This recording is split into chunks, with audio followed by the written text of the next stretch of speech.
सास का मायका प्रेम। रिद्धि की सास को हर वक्त अपने मायके का गाना गाने की आदत थी। अरे बस करना माँ, मामा का ये किस्सा तो 50 बार पहले भी सुना चुकी है। अरे हाँ तो क्यों ना बताऊं। तेरे चाचा तो उस वक्त हाथ झाड़ कर खड़े हो गए थे, तब मामा ही था तेरा जो आगे आया और मदद की। देखो अब ठीक है ना, जो हो गया सो हो गया। क्यों एक बात को हमेशा गाती रहती हूँ। अब तो बहू घर आ गई है, उससे तो सबको मान कर चलना है ना कि सिर्फ सास का मायका ही समझेगी वो। तभी वहाँ रिद्धि आ जाती है। माँ आज मैं घर जा सकती हूँ? माँ को मेरी बहुत याद आ रही है। शादी के बाद एक बार भी नहीं गई। हाँ तो कौन जाता है। अरे मेरी शादी के बाद जब मैं विदाई होकर आई, इतना बड़ा ससुराल मेरा, खाने वाले 10 लोग और बनाने वाली मैं सिर्फ एक। ऐसा लग रहा था जैसे सिर्फ खाना बनाने के लिए ही ब्याह किया है। वो तो मेरा भाई था, गांव से एक काम करने वाली चाची को भेज दिया जो मेरा हाथ पटाती थी, और उसको पैसा, खाना, कपड़ा, रहने के लिए कमरा, वो सब किससे दिया था? तुम्हारे भाई ने। ये मामला रोज का था। ससुर भी जब गुस्सा होते तो वो सारी बात कह देते जो उनके मन में इतने समय से चल रही थी। मेरा भाई, भाभी, भतीजा, भतीजी सब छुड़वा दिया। मैंने जीवन भर सिर्फ तुम्हारे परिवार वालों से निभाया, लेकिन अब भी चैन नहीं है तुमको। बहू के सामने सास को लगा कि उसकी बेइज्जती हो रही है। अब सुन बहू, अपने कमरे में जा, कहीं नहीं जाना मायके वायके। घर का काम कौन करेगा? पड़ोसन। बहू समझ जाती है मामला गर्म चल रहा है, कमरे में जाने में ही भलाई है। कमरे में क्या है? तुम्हारी माँ हर वक्त चिक चिक चिक करती रहती है। कल टाई मिली थी तुम्हारी मुझे, लेकिन मजाल है सासू माँ की उन्होंने एक बुराई की हो, लेकिन सासू माँ हाँ, जब देखो तब ससुराल के लोगों की बुराई करती रहती है। बेचारे पापा जी कितना मिस करते हैं अपने घर वालों को। मेरा तो बड़ा मन करता है कि ताऊ जी, चाचा जी और सब मिलकर रहे, ना साथ रहे लेकिन आना जाना तो ठीक से रखिए। हिंदुस्तान और पाकिस्तान एक हो सकता है, लेकिन चाचा और ताऊ के परिवार के साथ हम लोगों का मिलन ना जी ना कभी नहीं हो सकता। ये बात है। लेकिन मेरे साथ ना ज्यादा चैलेंज मत करिएगा, ऐसा कोई काम नहीं है जो मैं नहीं कर सकती। ससुर जी जो कि बहू की बात सुन रहे थे सामने आ जाते हैं। अरे बेटा तू ये कर सकती है तो प्लीज मेरा परिवार किसी तरह मुझसे मिलवा दे। सारी जवानी तो मैंने किसी तरह काट ली, लेकिन जीवन के इस पड़ाव पर बहुत याद आती है मेरे परिवार की।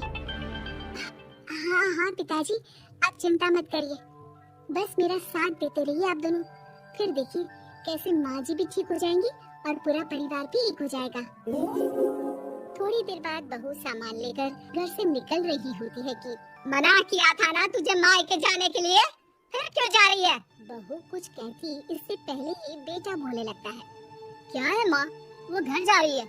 वैसे भी उसके माता पिता ने मुझे 10 लाख दिए तब जाकर मेरा काम शुरू हो पाया, वरना तूने मेरे लिए किया क्या है?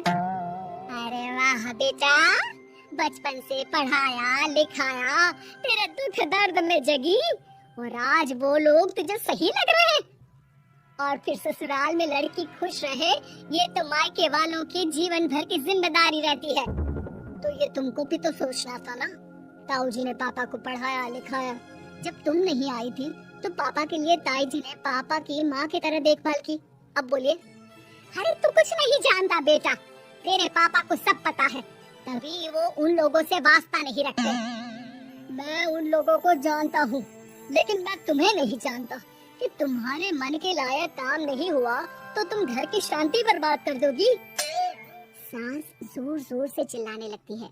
तभी वहाँ सास का भाई आ जाता है। अरे क्यों आप लोग मेरी बहन को परेशान करते रहते हैं? पहले ये जीजा कम थे, जब बहू भी आ गई। बहन मैंने तो 30 साल पहले ही बोला था, अपना हिस्सा ले और छोड़ इन लोगों को, चल अपने साथ। बहू समझ जाती है कि मामा ससुर की नजर किस पर है। देखा, तुम लोग मुझे अकेला मत समझना, मेरा भाई खड़ा है आज भी मेरे लिए। बहू मायके जाती है और आते वक्त साथ में नौकरानी ले आती है। अरे बहू कुछ खाने को दे दे। अरे आंटी क्यों भाभी को परेशान करती रहती हो? उनके भाई ने मुझे जिम्मेदारी दी है, किसी भी चीज की परेशानी नहीं होनी चाहिए भाभी को। जो चाहिए मुझे बोलने का। ओए हाय, बहू के मायके वालों का इतना दखल। ये मेरा घर है, कोई कल का आए इसे पूरा कैप्चर कर ले, ये बर्दाश्त नहीं होगा मुझसे। क्या हो गया सासू माँ?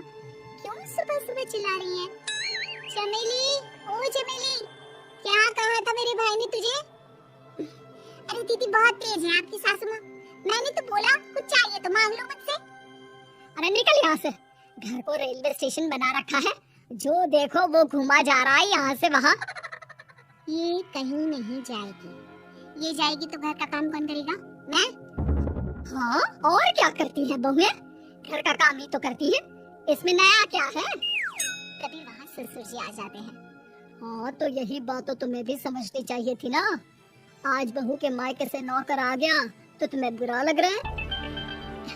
अरे तो उस वक्त गर्मा गर्म खाना तो सबने खाया ना। ऐसा तो नहीं है कि मेरे मायके का नौकर था तो सिर्फ मेरे लिए बनाता था।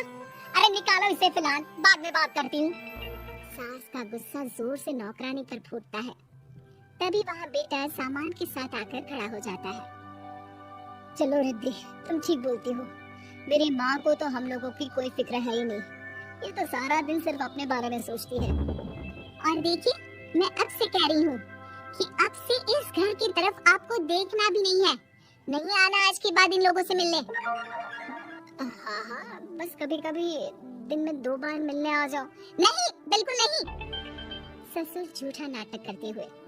मेरी बीवी ने मुझे मेरे ही परिवार से दूर कर दिया, आज बहू मेरा इकलौता बेटा दूर कर रही है। हाय, कैसे जीऊंगा मैं? वाह, वो भाई जो आपको बेटे की तरह मानता था, उन्हें छोड़ने में तो दुख नहीं हुआ। आज खुद का बेटा छोड़कर जा रहा है तो कैसे जीऊंगा? बढ़िया है। अब सास समझ चुकी थी कि उससे गलती क्या हुई है।